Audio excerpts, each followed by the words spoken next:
दोस्तों क्या आप जानते हैं जो ये छोटी छोटी खाने पीने में गलतियां कर रहे हैं एक गंभीर बीमारी को जन्म दे सकती है।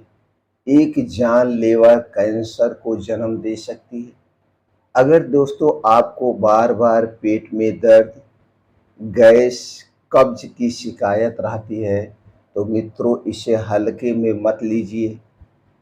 इसे हल्के में मत लीजिए। अगर आप इसे हल्के में लेते हैं तो ये है एक जानलेवा बीमारी यानी कोलन कैंसर की शुरुआत हो सकती है। आज के वीडियो में हम जानेंगे दोस्तों आंतों में कैंसर क्यों होता है, इसके पीछे के छुपे कार 4 साइंटिफिक कारण क्या है और बचाव के असरदार वैदिक और वैज्ञानिक उपाय के बारे में जानेंगे। मित्रों वीडियो को ध्यान से अंत तक सुनिएगा। सुनने के बाद अगर ये जानकारी आपको हेल्पफुल लगे इस वीडियो को ज़्यादा से ज़्यादा लोगों तक ज़रूर शेयर करिएगा। इसके अलावा भी आपके मन में कुछ और प्रश्न हैं तो आप कमेंट सेक्शन के माध्यम से पूछ सकते हैं। आप अपना कोई हमें सुझाव भी दे सकते हैं। तो चलिए दोस्तों हम सबसे पहले जानते हैं उनके लक्षणों के बारे में। हम कैसे पहचानें कि हमें कैंसर की शुरुआत हुई है या नहीं हुई है, उसके पहले हम जान लेते हैं आंतों में कैंसर होता क्यों है।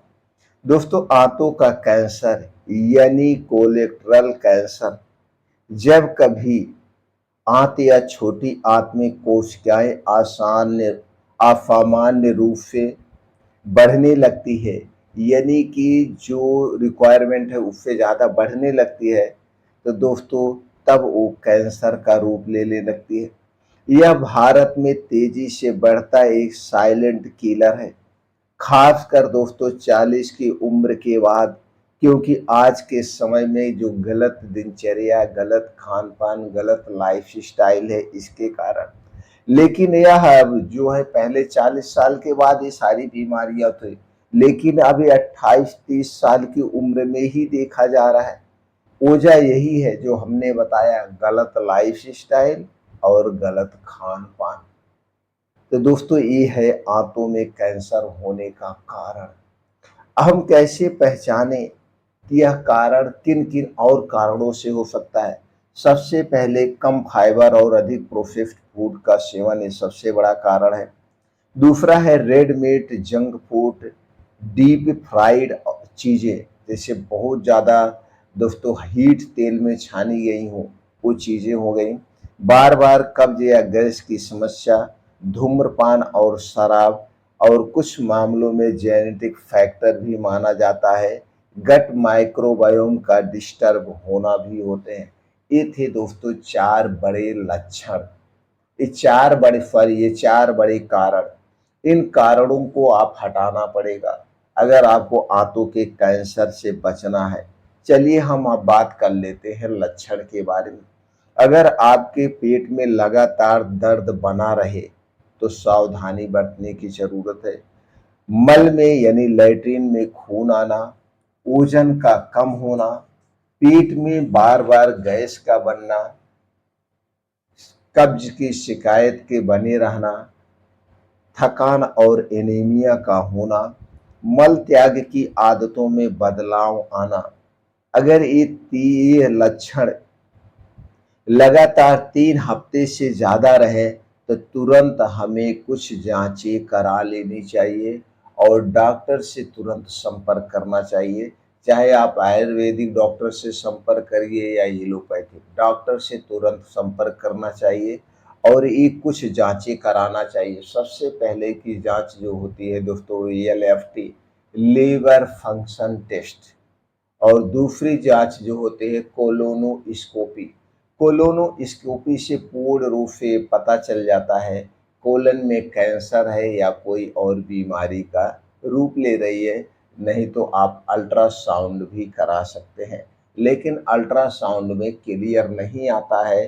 कोलोनोस्कोपी जो होती है नीचे की जांच होती है, इससे पूर्ण रूप से पता चल जाता है।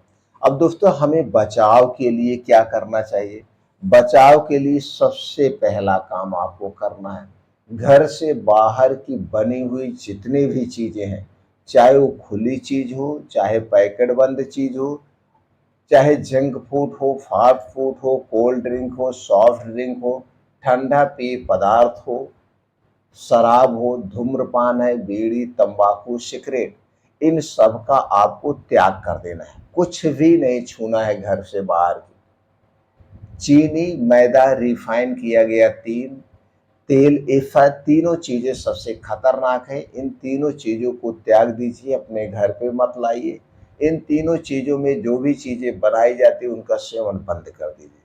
अब आपके विचार आएगा खाएं तो क्या खाएं। सबसे पहले काम, अपने खाने में ज्यादा से ज्यादा मौसमी हरी साग सब्जियों का सेवन करिए, ताजे मौसमी फलों का सेवन करिए।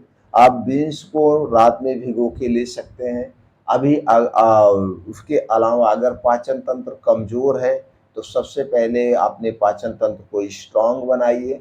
उसके बाद आप ड्राई फ्रूट भी रात में भिगो के ले सकते हैं। मोटे अनाज का प्रयोग करिए, सिर्फ गेहूं और चावल पे नहीं डिपेंड रहना है। मोटे अनाज की बात करें तो हमें कभी जौ, ज्वार, बाजरा, चना, मक्का, रागी, इनकी भी रोटियां खानी चाहिए। गेहूं की रोटियां कम खानी चाहिए। इसके अलावा जो कब्ज आपको बार बार हो रही है, उस कब्ज को दूर करने के लिए आपको रात में 1 चम्मच त्रिफला चूर्ण गर्म पानी के साथ आपको लेना है। गर्म पानी के साथ लेंगे तो सुबह आपके पेट खुल के साफ होगा।